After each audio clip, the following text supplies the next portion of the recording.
guys, and welcome to this first episode of Maranat Podcast. I'm Bluekey, and today I'm gonna share my testimony about how I contact Christ into my life.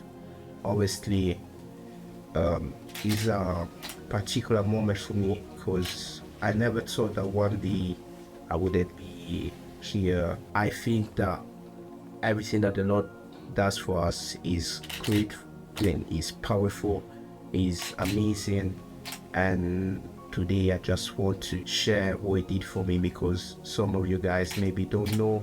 So today I'm just gonna tell you what happened in the last 2-3 years of my life. So just to start, I come from Italy, and that's where I was born and raised, and I grew up in a Christian family, in a Christian context. So since I was young, I was a kid. I was going to church every Sunday, loving the Lord, praying and all of that. And I can say that I start having a lot of love and appreciation for the Lord. And I was just saying that one day I wanted to serve Him, like actually the ministry. And as I was growing up, everything looks like it was going fine. I went to Ivory Coast. That's where I had a powerful contact with God. And I shared the word in the church where I went. I was 11 years old, so it's been a grateful moment for me. When I came back to Italy after that trip, that's been like 1 month, came back to Italy. That's where, I can say that started going down in my faith because I was becoming teenager, and in that moment we know that a lot of things happen, and also in my family it looks like things were going down, things were not right. I was the black sheep of the family, so there was a lot of things going on, and in my head I was just saying that maybe I was wrong, like I wasn't supposed to be in this world because of my behavior, because of what sometimes my parents were thinking about me. And it's not just a thing to say obviously that they were wrong, because most of the time I was actually doing things that was disappointing. Like I was studying at school, I was a bit I'm gonna say that I wasn't like the bad boy of the situation. But on top of that, there were a lot of stress as I was also the first child of the family, firstborn. So I had my brother that was following me, and my parents, especially my father, was a prior, to me to be an example. So at the age of 14, things started getting worse and worse, and my relationship with my father was already bad, and it get worse in a point that I wasn't even able to spend more than 5-10 minutes with him in the same room. So that's where at school there's one of my old friends that introduced me into masturbation, pornography, and every single time during the break time they were talking about what actress they went to see, to watch, and how long they've been masturbating for. And I was like curious to understand what they were talking about. So as I've been asking questions, they they gave me the website, they give all the information. I went to search as well, and that's where the devil trapped me. But that wasn't the worst thing that I did, because I started smoking as well, because for me it was like a anti-stress, because as I said, there was a kind of tense situation, atmosphere in my house. So I started smoking, I pierced my ears, all of that. I was just going around with people that for me were my true family. So I was spending most of the time outside, inside of the house. And as I was doing this, obviously at school, I didn't pass my exams, so everything was going down, down and down. And at the age of 18, I failed my school courses for the third time in a row. And that's where my father was really disappointed on me. And he told me to decide what I wanted to do in my life, but that I wouldn't be in the house anymore because I was just causing problems in the. So I had to decide where to go or where to live. It was the right time for me to actually move out because I had enough of all the pain and suffering that I was going through. And also my mother, when I was looking at her, I was really hungry at the fact that since she was young, she gave her life to Christ, at the age of 12, if I'm not wrong, she got baptized, all of that. And when I was looking at all the journey that she'd been making with the Lord, until that point, like it looks like those ones that were living the world, were more happy than her, that, they were more comfortable. And even in a marriage, sometimes there was these kind of problems that, I was like, is it truly God that puts you in this kind of situation? Is it truly God that has given you all of the child that just cause you problems, discussion in your marriage, the kind of work that you didn't want to do, but that you have to do because you didn't have the chance to finish your studies, all of that. And then I remember I told her, if that's the Lord that you serve, if that's the Jesus that you pray, I will never serve him. Like, I will never, actually hear it about him. I don't care. So I started, to actually hate him with all my heart because all this anger and pain, I had to lead it to someone in order to, crash out. So I decided to lead it to God because I always heard that he was the, good, faithful God, the God of love, all of that. I don't understand how his children were always paid.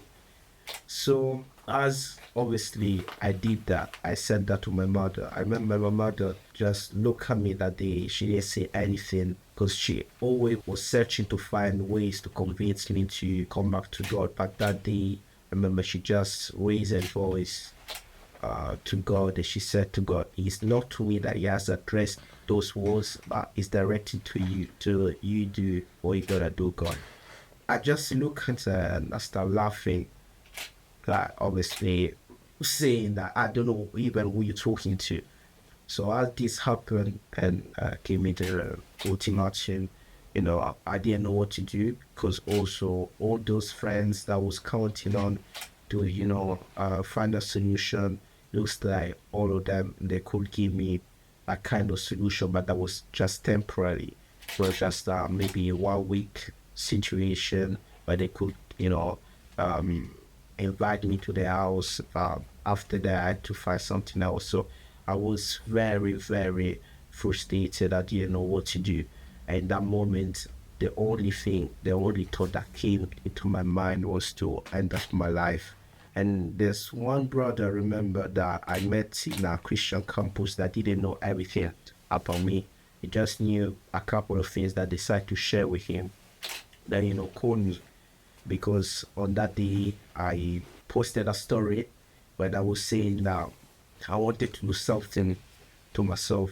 In that moment, because I had some Christian friends that were following me on Instagram, they start calling me, all of them tried to convince me to not do that, but I wasn't really convicted. Even my mother, I spoke to her, I told her that I was about to do that. She tried to convince me about that, but I didn't want to hear it.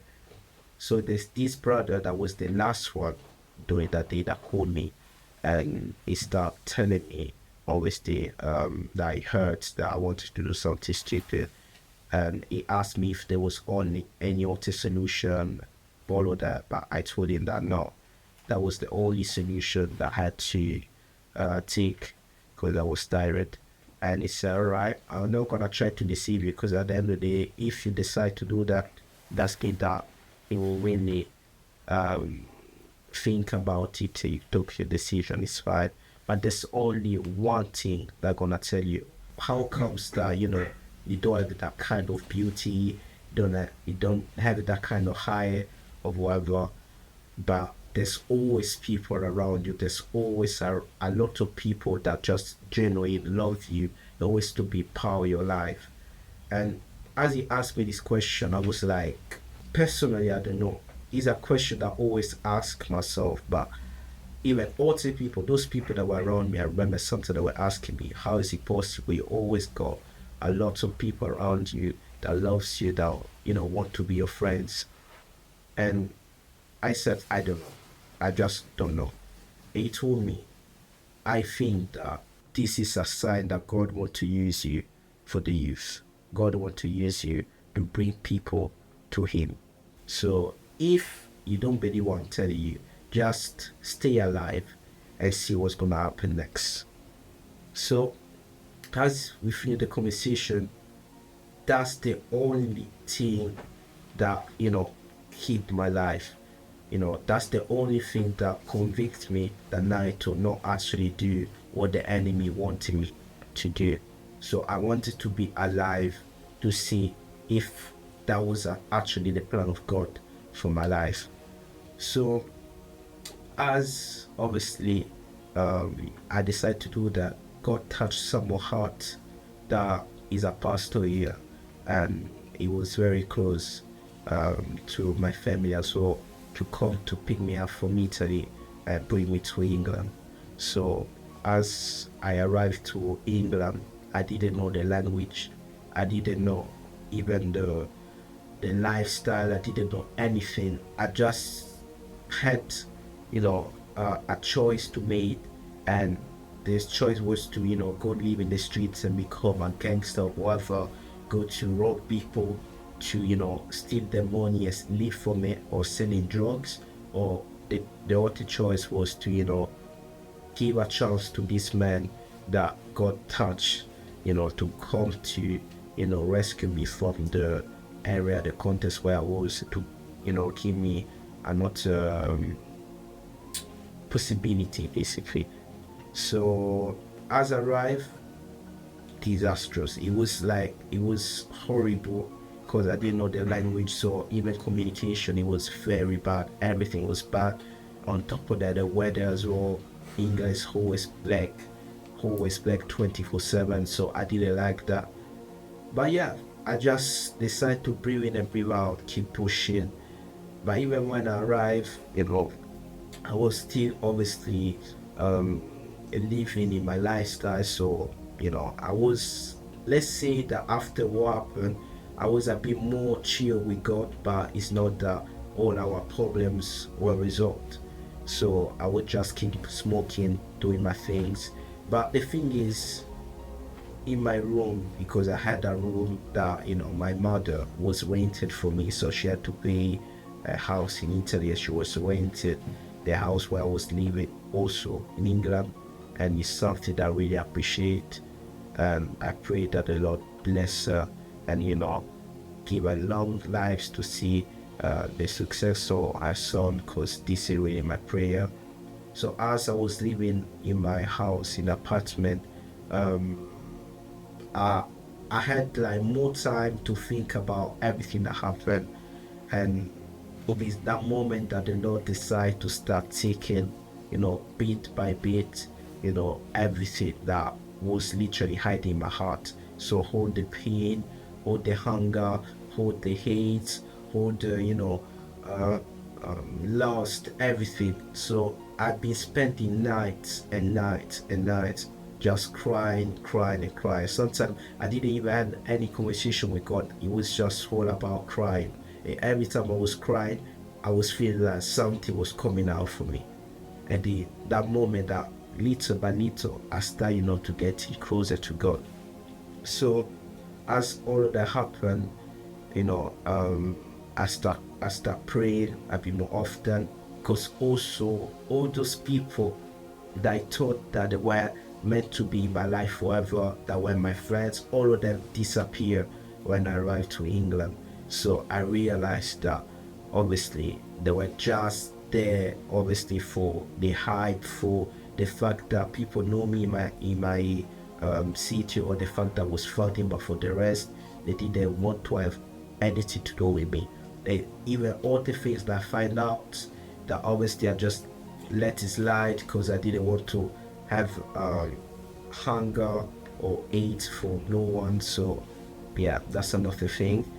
But the thing is, as I said, I was trying to getting closer to Christ every single time. So I started praying, I started, reading my Bible sometime. And the thing that the Lord did to me, it was to, reveal Himself into dreams and visions, because I saw He's coming back.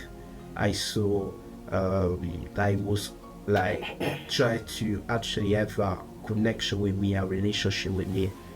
And I was like, I don't know if it's me, I don't know if it's truly God, but I don't know why would they try to come to me to have a relationship with me after everything that I've done. Because I forgot to say that, but even in Italy, I start to, blaspheme His name. So I was really saying horrible things about Him. And for me, that was like my sign that I would hand up with help. So as I was going back to Italy in holidays, I was keep living my lifestyle, because here I didn't have a lot of connection or friends.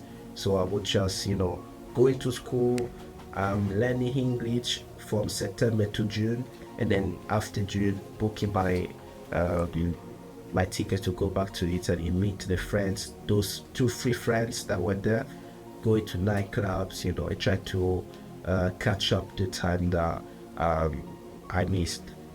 So yeah, that was my lifestyle pretty much. And after that, that's where the true encounter with Christ arrived into my life. I remember that there's been a time I went to a nightclub that was very, very famous, because it was a nightclub where only rich people going, and that night we go invite for someone. So at the moment that we get there, there was Lamborghini, Ferrari, all of that, at the entrance of the nightclub. And in that moment when we enter, there was even some security that came to bring us inside, because we were with someone that was well known there. And when we got there, we had a big table, all the girls around us, even people that start taking picture with me, because they said I was looking like a football player that that plays for England. I think Ozotto or something like that. Anyways, yeah, it was very good playing. So as they bring us food, all of the pizza, meat, and that was the first time I saw that in a nightclub. After that, as we were dancing, it looks that everything stopped around me. Like for a sec, everything stopped. I just raised my heart to the sky, because the nightclub was open. It wasn't in a loft, like it was open, so you could see the sky, all of that. And in that moment, I felt in my soul someone telling me, it is really the place for you. Like, is it really where you belong? And I was feeling lost. I was saying, it's true, is it really where I'm meant to be? And after that, I just stopped going to nightclubs. I just took a pause, and when I came back to England, I started taking my life a bit more seriously. But there was a lot of problem, because obviously I was stuck in masturbation pornography. So it's been like 8-7 years that I was inside. So as Christians, where even before we come to Christ, but when you basically make contact, connection with a spirit, or spirit of this type of fornication, and that they come to impose their rule into your life. So as I was trying to get closer to Christ, obviously there were certain things that were in me that I needed deliverance from. And after that, I started going to church. I met David, I met Emmanuel, all the people that really helped me to get closer to Christ. We went to a new church. I stopped living with the pastor that bring me to England, and I started with this new family. And as we went this new church, that's where I started, to get a bit more closer to Christ, because for me it was a step after step. And in that moment, I remember that, the visions, a lot of things were happening even during the COVID. I remember the Lord revealed a message to me that was saying that I wanted to, forgive those people that were doing all this bad action in this world, because his purpose wasn't to, let anyone perish and all of that. So I saw that Christ was actually trying to get more closer to me. In fact, I wasn't even making the effort. So after that vision, I remember that I said to God, you know what? I'm gonna accept you as my Lord and Savior, where you're gonna baptize me from the Holy Spirit. Because for me, that was a joke. The fact that I was seeing people speaking in tongues, falling down. For those one that goes to Pentecostal church or whatever, Protestant church, you see that when we get baptized in the Holy Spirit, people just falling down, start shouting, whatever. So this is, for me, was just all about acting. It wasn't true. So that was my test from God, to tell him, if you're really real, I want to experience that.